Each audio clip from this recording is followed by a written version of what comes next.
নমস্কার, আমি রজত সুব্রমুখটি এসএসসিএন এ আপনাদের সবাইকে স্বাগত। শুরু হয়ে গেল বিশ্ব ফুটবলের মহাযজ্ঞ। আগামী 38 দিন ধরে গোটা বিশ্বের নজর আমেরিকা, মেক্সিকো এবং কানাডায়। প্রথম দিন যে দুটো ম্যাচ হয়ে গেল, সে দুটো ম্যাচ এটা নিয়ে আমরা আজকে আলোচনা করব। আমার সঙ্গে রয়েছেন প্রবাদ প্রতিম ফুটবল ব্যক্তিত্ব ভাস্কর গাঙ্গুলি।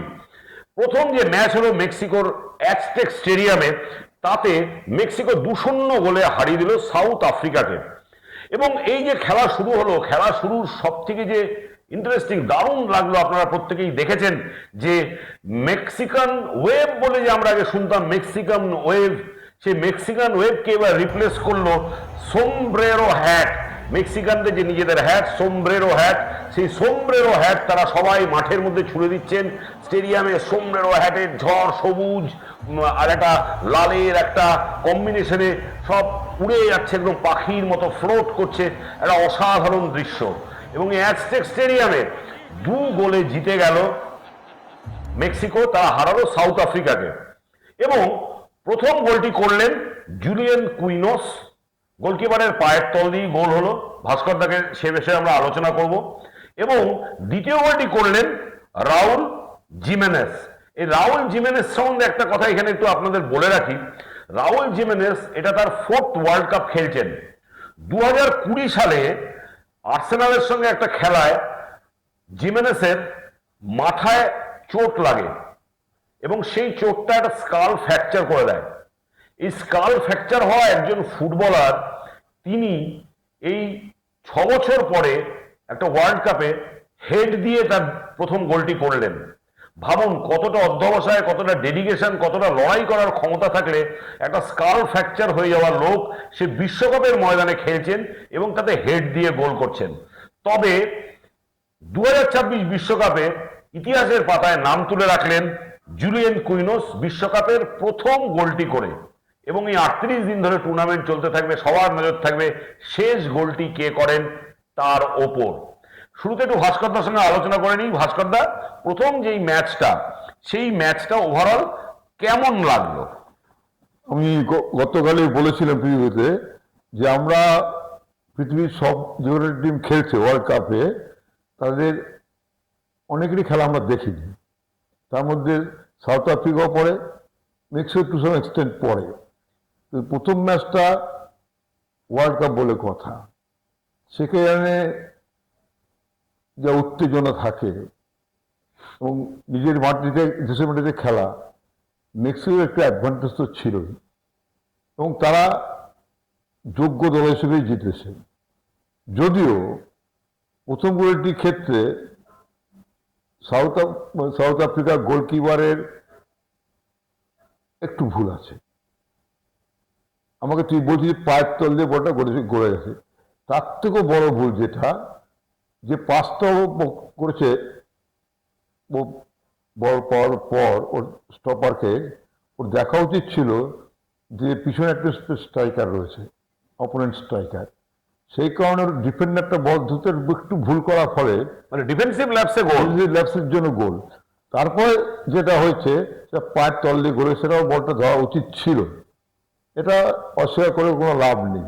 তবে ভাস্করদা, কালকের ম্যাচের রেজাল্ট মেক্সিকো বনাম সাউথ আফ্রিকা 2-0 রেজাল্ট মেক্সিকোর ফেভারে গেলেও একটা জিনিস কিন্তু একদমই স্পষ্ট, মেক্সিকো অনেক গোল মিস করেছে। মেক্সিকো এই ম্যাচটা অনেক বেশি গোলে জিততে পারে। মেক্সিকো পুরো ম্যাচটা ডমিনেট করেছে, আর অনেক গোলে জিতলেও বলা কিছু ছিল না।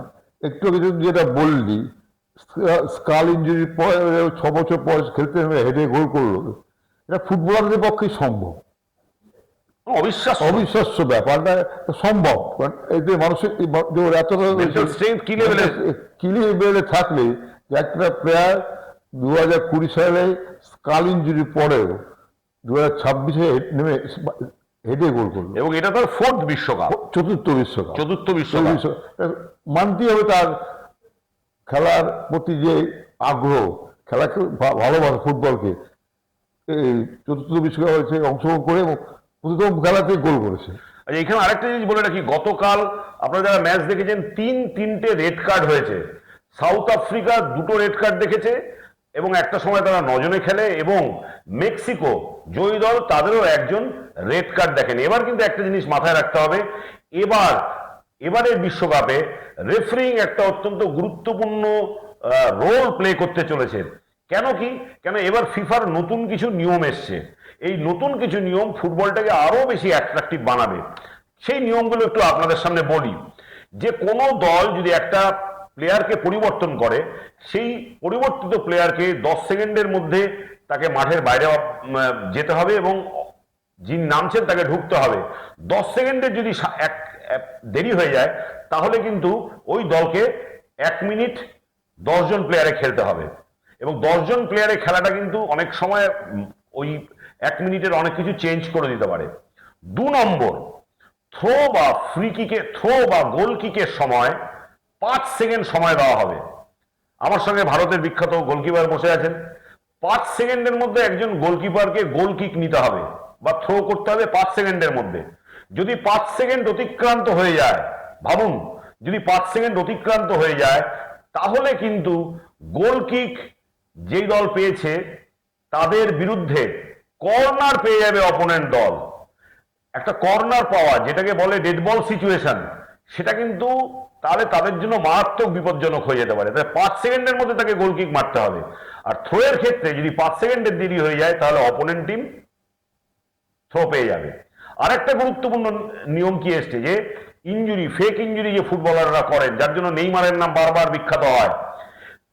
যখন ইঞ্জুরি হবে, ইঞ্জুরির সময় তাকে সাইড লাইনের বাইরে যেতে হবে এবং সুস্থ চিকিৎসা করার পর তাকে নির্দিষ্ট সময়ের মধ্যে মাঠে ঢুকতে হবে। যদি না ঢুকতে পারেন তাহলে তাকে 1 মিনিট মাঠের বাইরে থাকতে হবে। আরো একটা, তার ফলে ফেক ইঞ্জুরি করানোর এবার প্রবণতা কমবে। এবং মুখ ঢেকে, আমরা দেখি বিভিন্ন সময় মুখ ঢেকে রেফারিকে গালিগালাজ করা হয় বা অন্যান্য ফুটবলারকে গালিগালাজ করা হয় অপোনেন্টের, সেক্ষেত্রে কিন্তু কার্ড শো করা হবে।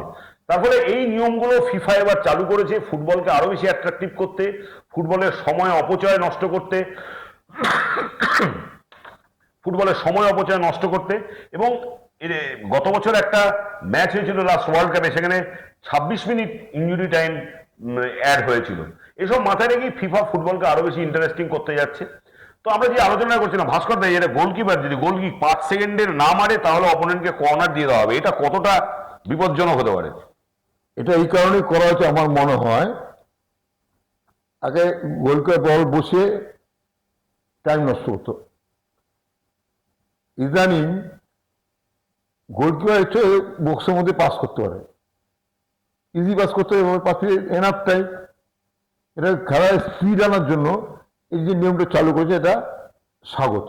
সেই সঙ্গে সঙ্গে আরেকটা প্রশ্ন আছে আমার, যে ইনজুরি প্লেয়ার 10 সেকেন্ডের মধ্যে মাঠে বাইরে আসতে হবে। যদি মাঠে ওই প্রান্তে ইনজুরি হয় তাহলে এই প্রান্তে আসতে, এই প্রান্তে আসবে না, সে তো ওই সাইডে বাধ্যতামূলক করতে হবে। কারণ অনেক সময় হয় খেলার মধ্যে, মানে যেইখানে ইনজুরি হবে তাকে 10 সেকেন্ডের মধ্যে মাঠের বাইরে চলে যেতে হবে। আর রেয়ার চেঞ্জিং ব্যাপারটা হচ্ছে একই কথা প্রযোজ্য। তার মানে একটা জিনিস বোঝা যাচ্ছে, এই বছরের ফুটবলে প্রচুর লাল কার্ড, প্রচুর হলুদ কার্ড অবশ্যম্ভাবী, এবং এবার ভার সিস্টেম চালু হচ্ছে হলুদ কার্ডের ক্ষেত্রে অবশ্যম্ভাবী। এবং আরেকটি যেটা তুই যেটা বললি, যে ইনজুরি হয়ে মাঠের বাইরে গেছে, সে কতটা ইনজিওর্ড, কতটা ফেক, কতটা ঠিক, সেটা ঠিক করবে কে?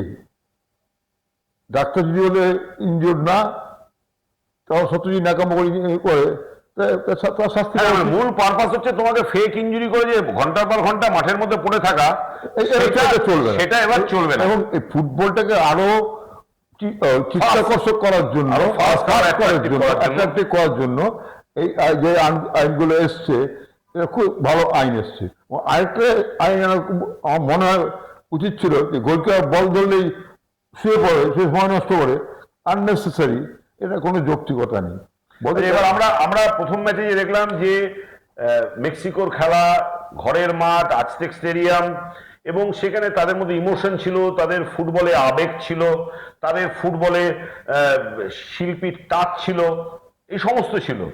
কিন্তু তার পাশাপাশি আরো একটা যেটা ম্যাচ হলো, যেই ম্যাচটা আমরা গুয়াডালাজারা স্টেডিয়ামে হলো, যেখানে সাউথ কোরিয়া খেললো এবং সেখানে সাউথ কোরিয়া বনাম চেক রিপাবলিক, তার মধ্যে চেক রিপাবলিক 1 গোলে জিতে থাকলেও সাউথ কোরিয়া পরে 2 গোল দিয়ে ম্যাচের রেজাল্ট হলো 2-1।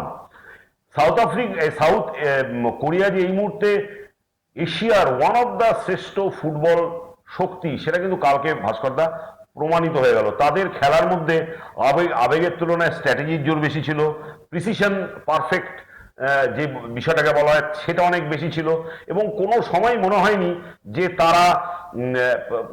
তারা গোটা মাঠটার কন্ট্রোল নিয়ে খেলছে। এবং যাকে বলা হয় যে একটা দৃষ্টিনন্দন স্ট্র্যাটেজিক একটা অসাধারণ ফুটবল সাউথ কোরিয়া কালকে উপহার দিল। এক গোলে পিছিয়ে থেকেও কিন্তু আমরা দেখলাম যে 2-1 তারা ম্যাচ জিতলো, অর্থাৎ প্রথম দুটো ম্যাচে 5 গোল দেখলো। এবার বিশ্ব ফুটবলের আমাদের সমস্ত দর্শক প্রথম দিনে আমরা যারা খেলা খেলেছি বা একটু আধটু বা যারা খেলা দেখি, আমরা মাঠে গোল দেখতে যাই।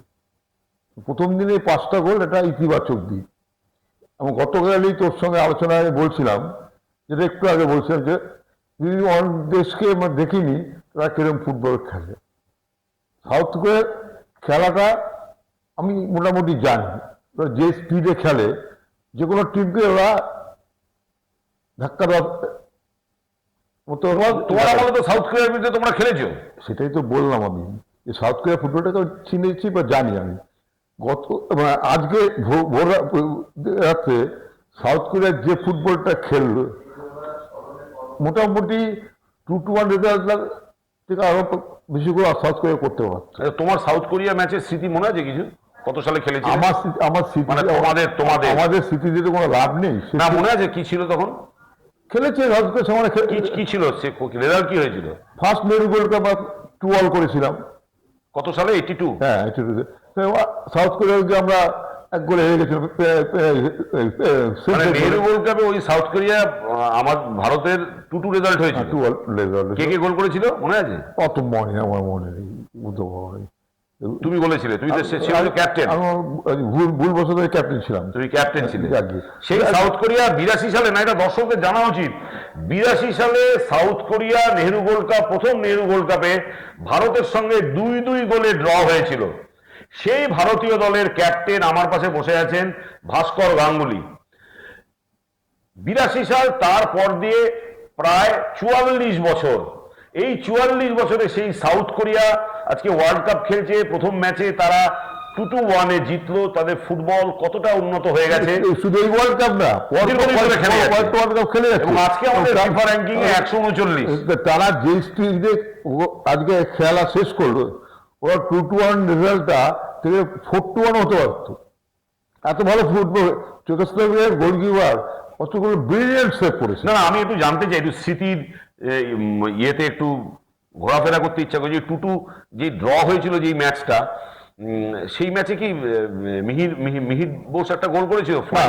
মিহির গোল চায়না ম্যাচে গোল, চায়না ম্যাচে। ওই ম্যাচটা কে গোল করেছিল মনে পড়ছে না আমার, অত ভুলে যাচ্ছে, অত মনে রাখছি না।